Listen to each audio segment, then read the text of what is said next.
Today on Politics in Focus, lawmakers negotiating a new stimulus plan and how to safely reopen college campuses this fall. We hear what Delaware State University plans to do involving COVID-19 testing. That's our focus today on Politics in Focus.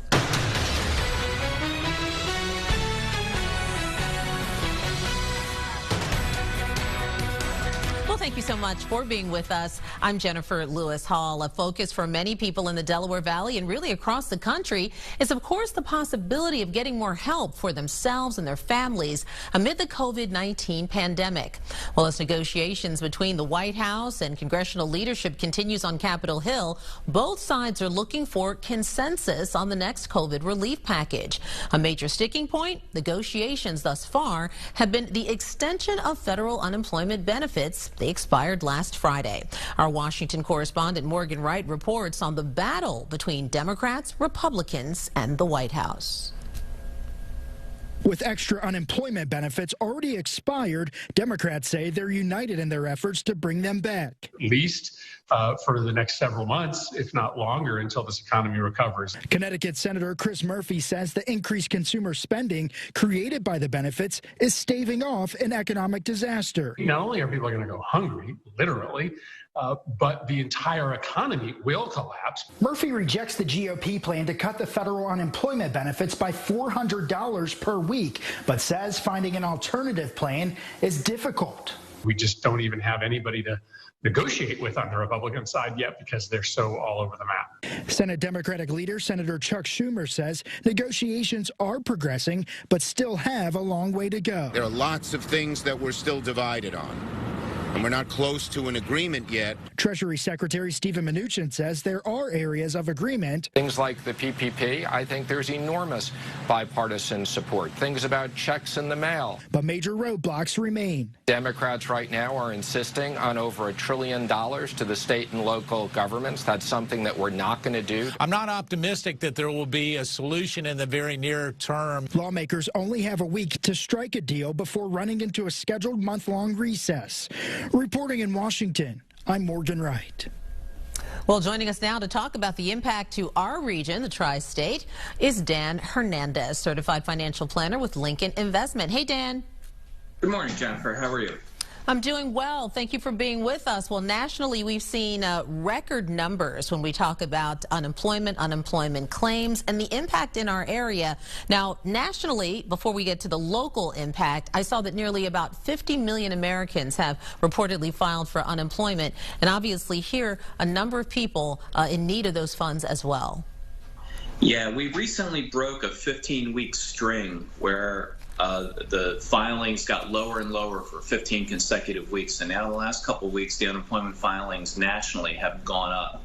So things have kind of leveled off a little bit.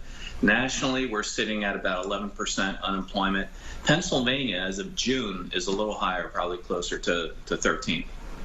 These are big numbers, though. There's a lot of need. And, you know, we're looking at, again, another round of stimulus. None of us really knows, exactly how all of this is going to go. Some folks are saying on the GOP side of things that this is going to bring more to families, individuals, possibly college students. On the Democratic side, they're saying more stimulus is needed. Potentially in many areas. What's the sense that you feel may be a compromise here? And this is sort of, as we know, some of these numbers and some of this information coming out, as we say, around August 5th. More to be said and known, but what are you thinking? Well, what both sides agree on is that we still need stimulus. And it looks like one way or another, everyone's going to get a check if you qualify. And by qualifying, if you're single, and your income's under $75,000, if you're married under $150,000, and those numbers, can vary. But the same people that got stimulus checks a couple months ago are going to get them again, and those checks are going to be anywhere from $1,000 to $1,200. You're going to get checks per dependent child, and again, that's kind of being defined again as well. So those are the areas that both sides agree on. What they don't agree on, obviously, is the unemployment bonus, and that's more of a fundamental difference. The Democrats are saying that the economy needs this unemployment because retail spending has been very good, actually, the last couple months, fueled by those unemployment bonuses. The GOP is saying no, that these higher unemployment bonuses are actually a disincentive to go back to work, and people aren't going to work because they're making more money unemployed. So that's a fundamental difference in philosophy, and that's where the difference lies right now. And do you feel that if this is something that's going to move forward, that it would be extended through the end of the year? And then does it start all over again? You know, will there be more rounds of stimulus that are needed? Clearly, there's a lot of folks that need to say they're paying their mortgage, they're paying their rent. We've seen the stories. They're saying, how can I continue without this? Yeah, I think one way or another, you're right. This is going to extend beyond 2020.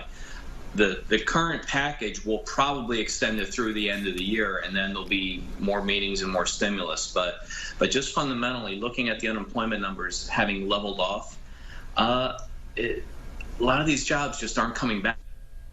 Hospitality industry. I mean, locally, you go downtown in Philadelphia, you see, a lot of restaurants boarded up, not just closed temporarily, but they're not coming back. So these jobs are going to take a while to come back.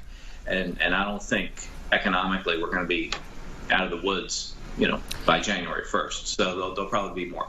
And on top of that, of course, we've got the upcoming election. So a lot of pieces in play. Dan Hernandez, thank you so much for being with us. Jen, thanks for having me. You bet. When we come back, Delaware State University announces its reopening plan, what officials there are saying they're going to do to ensure the safety of their students. That's next.